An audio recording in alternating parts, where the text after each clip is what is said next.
Sumainyo ang Panginoon. At sumaiyo rin. Ang mabuting balita ng Panginoon ayon kay San Mateo. Papuri sa iyo, Panginoon. Noong panahong iyon, sinabi ni Jesus, "Pinasasalamatan kita, Ama, Panginoon ng langit at lupa, sapagkat inilihim mo ang mga bagay na ito sa marurunong at matatalino, at inihayag sa mga may kaloobang tulad ng sa bata. Oo, Ama, sapagkat gayon ang ikinalulugod mo. Ibinigay sa akin ng aking Ama ang lahat ng bagay. Walang nakakakilala sa anak kundi ang Ama, at walang nakakakilala sa anak kundi ang Ama. At walang nakakakilala sa Ama, kundi ang anak, at yaong marapating pagpahayagan ng anak. Lumapit kayo sa akin, kayong lahat na napapagal at nabibigatan sa inyong mga pasanin, at kayo'y pagpapahingahin ko. Pasanin ninyo ang aking pamatok, at mag-aral kayo sa akin.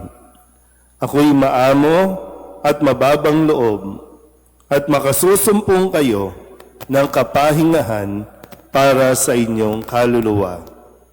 Sapagkat maginhawang dalhin ang aking pamatok at magaan ang pasaning ibibigay ko sa inyo." Ang mabuting balita ng Panginoon. Pinupuri ka namin, Panginoong Hesukristo.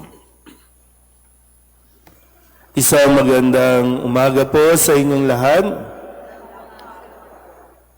Tayo po ay nasa ika-14 na linggo sa karaniwang panahon at unang linggo para sa buwan ng Hulyo. Month of July na tayo at napakabilis dumaan ang araw, dumaan ang buwan. So, kamusta po ba tayo? Kamusta po ang linggo ninyo? Naubos ba yung labahin? Tutusin ngayon, yung mga nanay parang hindi na talaga concern yung maglaba. Kasi wala na yung nagkukusot. Puro washing machine na. So, hindi na yan. Dati kasi, di ba, no, maririnig nyo, naglaba na, namalansya pa, magluluto pa, maglilinis pa. Laging ganyan, di ba? Kaya pagod na. Kagigising lang, haggard na ang mukha. Pakitingnan nga yung mukha ng katabi kung haggard na. Kagigising lang naman yan. Di ba?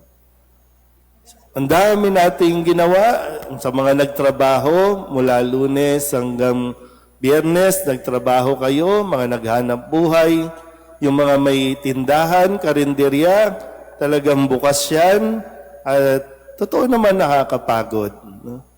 Pakitanong nga ulit yung katabi kung napagod ka. Baka naman kasi hindi naman talaga. May mga tao din namang napapagod dahil wala silang ginagawa. Yun yung mas nakakapagod, di ba? Kasi yung pagod, nawawala yan kapag nalalaman mong nagkakaroon ka ng sense of fulfillment kasi nagawa mo yung dapat mong gawin. Napagod ka. Pero masaya ka kasi nagawa mo yung dapat gawin. Kaya kung ano man yan, kung sakali sa mga may problema dito, sa mga may pinagdaanan nitong mga nakalipas na araw o nakalipas na buwan, deserve mo ang magpahinga. At dapat ka lang magpahinga. Sa narinig nating ibanghelyo, no, sa araw na ito, kailangan lang din natin talaga kasing pakinggan ng mabuti ang bawat salita na ibinibigay at ipinapahayag sa tuwing tayo ay dumadalo ng misa, kasi diyan tayo kumukuha ng gabay. At diyan ipinaparating ng Panginoon ang kanyang mensahe para sa atin. Bagamat libo-libo tayong tao dito sa gagalangin, pero hindi pa natin napupuno, hindi pa natin nag-uumapaw ang tao dito sa bawat misa ng ating parokya. Hindi ko alam kung dinadahilan ba nila, pagod kami, kaya hindi na kami magsisimba. Kaya tingnan po natin mabuti at pakinggan, ha? Sabi ni Kristo, lumapit kayo sa akin, kayong lahat na mga nabibigatan at napapagal sa inyong mga pasanin.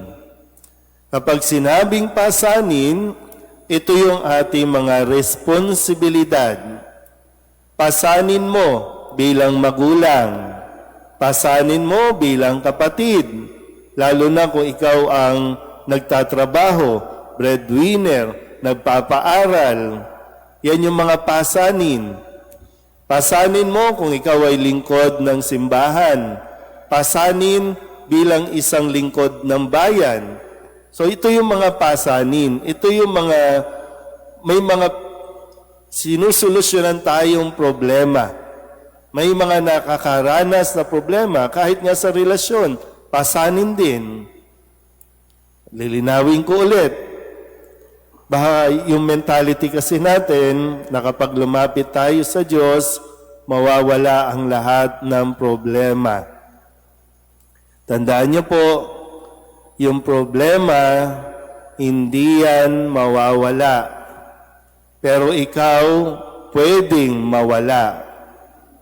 O baka nga, wala ka na sa mundong ito, may iwan ang problema. So, sino gusto niyong mauna? Yung problema o ikaw? Ano sa tingin ninyo? Kasi totoo naman, di ba? Kung isipin nyo, ano ba pinaproblema natin? Pagkain. Bata pa tayo, problema na yung pagkain.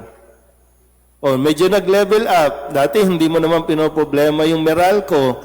Ngayon, pinoproblema mo ang Meralco. O, hindi naman mawawala yan. Nandyan yan Unless, wag tayong gumamit ng kuryente. O, problema yun. Ulitin ko ha, hindi yan mawawala. At hindi rin yan, hindi ka nandito para mamaya paglabas mo, okay na, wala na. Andyan pa. Hindi minamagic ng Diyos yan. Kasi sa bawat problema, may itinuturo din naman sa atin ito. Ang bawat problema ay nagdadala sa atin sa isang mas paglago o yung maturity na tinatawag. Ano ang sabi ni Kristo? Baka ma-misinterpret, hindi naman totoo yung Diyos na yan. Dasal ako ng dasal, hindi naman nawawala problema ko. Hindi nga yan. Dahil ang sinabi ni Kristo, kayong mga napapagal, kayong mga nabibigatan, kahit sa mga sakit, tandaan nyo ha, lumapit kayo sa akin at ang sabi niya, pagpapahingahin ko kayo. At habang nagpapahinga, tuturuan ko kayo. Di ba? Tuturuan. Kayo pa rin ang haharap ng problemang ito, pero tuturuan tayo ng Panginoon kung paano ito harapin, kung paano ito lutasin. Kasi lahat ng problema may solusyon. Kung wala yung solusyon, wag nang problemahin. Hindi dapat problema yan. So lahat ng problema may solusyon. Itong pinoproblema natin sa mga korupsyon, may solusyon yan. Ayaw lang nating gawin. Bumoto ka kasi ng tama, yun ang solusyon. O ngayon, babalik ulit. Malinaw po ba yung sinabi ni Kristo? Sa mga napapagal, sa mga nabibigatan sa kanilang mga responsibilidad, kalma lang. Hindi yan matatapos. Kaya nga sabi ko kanina, naubos ba yung labahin? Hindi. May panibagong tambak. O, kung para wala na ka ng laban, disposable na lang lahat. Naubos ba ang hugasin? Hindi. O, di mag-paper plate na lang tayo para tapon. Pero hindi pa rin kasi magluluto ka. O, ayaw mo nang magluto, bumalik ka na lang sa karinderya, lumabas ka lang dito sa gagalangin, ang daming tindahan. Ang kulang sa atin, pahinga. Isang gusto natin tapusin lahat. Gusto natin magtrabaho ng magtrabaho para sa susunod na linggo mayaman ka na. Hindi tayong Meralco na yaman lang ng yaman. Diba? Pero wag mong ipagdamot sa iyong sarili ang pahinga.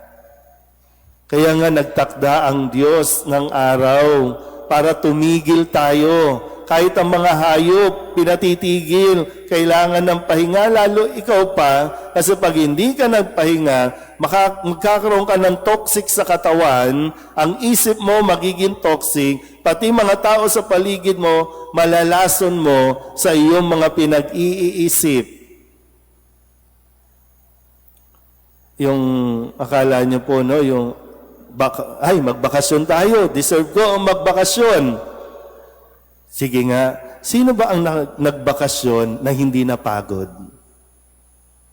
Sige nga, sasabihin nyo, bakasyon tayo, o mag-swimming tayo. Di ba pagdating nyo, pag-uwi, pagod kayo? Gusto nyo nga ulit mag-leave. Yan sa mga may trabaho, di ba, mag-Boracay tayo, long home weekend, mag-resort tayo. O, pagtapos ng outing, tinatamad kang pumasok. Kasi hindi yun yung pahinga na sinasabi sa atin. Pahinga. Pahinga kasama ang Diyos. Matuto tayo sa Diyos. Makinig tayo sa Diyos. Kaya ang pagpunta dito, ang pagsisimba, hindi dapat kinapapaguran. Hindi ka dapat napapagod dito. Kasi ang tanging hangarin ng Diyos, makapagpahinga ka. Kaya nga yung iba sa inyo, pinatutulog ng Diyos. Tingnan niyo yung katabi niyo kung tulog na. Kasi di ba napagod eh. Kaya okay lang yan. Kung matulog ka, okay lang yan. Gusto matulog, yan. Adoration Chapel. 1 oras ka dyan. Paglabas mo, rested ka na. Di ba? Yun lang nga, yung mentality ng karamihan sa atin, hindi na ako magsisimba kasi pagod ako. Hindi ako magsisimba kasi Lunes hanggang ganito. Ang dami kong ginawa. Tutulog na lang ako. Pero sa mga nagsimba, alam niyo naman, di ba, yung iba din yung pakiramdam. May ginhawang dulot ang pagsisimba na sana hindi lang tayo yung makaranas. Sana mas marami pa dahil ang panawagan ni Kristo para sa lahat. O sa mga may pasanin, sa mga nabibigatan sa buhay, wala kang ibang dapat puntahan kundi sa piling ng Diyos. Dito at ito ang araw, ito ang oras na ikaw ay pinagpapahinga ng Diyos. Amen.